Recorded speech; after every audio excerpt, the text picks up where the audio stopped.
राजस्थान के बूंदी जिले के छोटे से गांव देवपुरा में 25 साल के साहिल कुमार बैरवा ने कुछ ऐसा कर दिखाया जिसने पूरे गांव को गर्व से भर दिया। साहिल अपने गांव के पहले चार्टर्ड अकाउंटेंट यानी सीए बने हैं।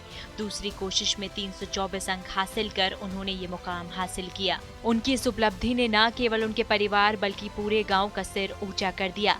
साहिल की कहानी किसी प्रेरणा से कम नहीं है। उनके पिता ने परिवार की आर्थिक तंगी के कारण अपनी जमीन बेच दी थी, लेकिन साहिल ने ठान लिया कि वो मेहनत करके न केवल अपने परिवार की स्थिति सुधारेंगे बल्कि अपने पिता की बेची हुई जमीन को दुगने दाम में वापस खरीदेंगे। साहिल ने दिन रात मेहनत की और सीए की कठिन परीक्षा को पास करने में सफलता हासिल की। साहिल का सफर आसान नहीं था। सीए की पढ़ाई की देश की सबसे कठिन परीक्षाओं में से एक मानी जाती है। पहले प्रयास में असफल होने के बाद भी साहिल ने हार नहीं मानी। उन्होंने अपनी गलतियों से सीखा और दूसरी बार में परीक्षा पास कर ली। साहिल कहते हैं, मेरे पिता ने मेरे लिए बहुत त्याग किया। अब मेरी बारी है कि मैं उनकी मेहनत को सम्मान दूं और उनके सपनों को पूरा करूं।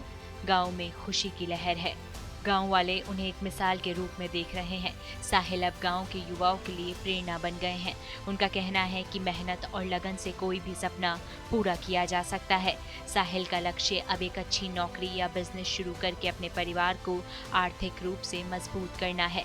पिता का सपना पूरा करने की ठानी थी साहिल ने और उसे पूरा करके दिखाया। साहिल ने अपने पिता से वादा किया कि वो अपनी बेची हुई जमीन को वापस खरीदेंगे। साहिल कहते हैं, मेरे पिता ने मेरे लिए बहुत कुछ किया। अब मैं उनकी बेची हुई जमीन को दुगने दाम में वापस खरीद कर उनका सपना पूरा करूंगा। साहिल की सोच ने न केवल उनके परिवार बल्कि पूरे गांव को गर्व महसूस कराया है। साहिल की कहानी हर उस युवा के लिए प्रेरणा है जो कठिन परिस्थितियों में भी अपने सपनों को पूरा करने की हिम्मत रखते हैं। उनकी मेहनत और जज्बे को देखकर ये यकीन हो जाता है कि अगर दिल में लगन हो तो कोई भी लक्ष्य असंभव नहीं।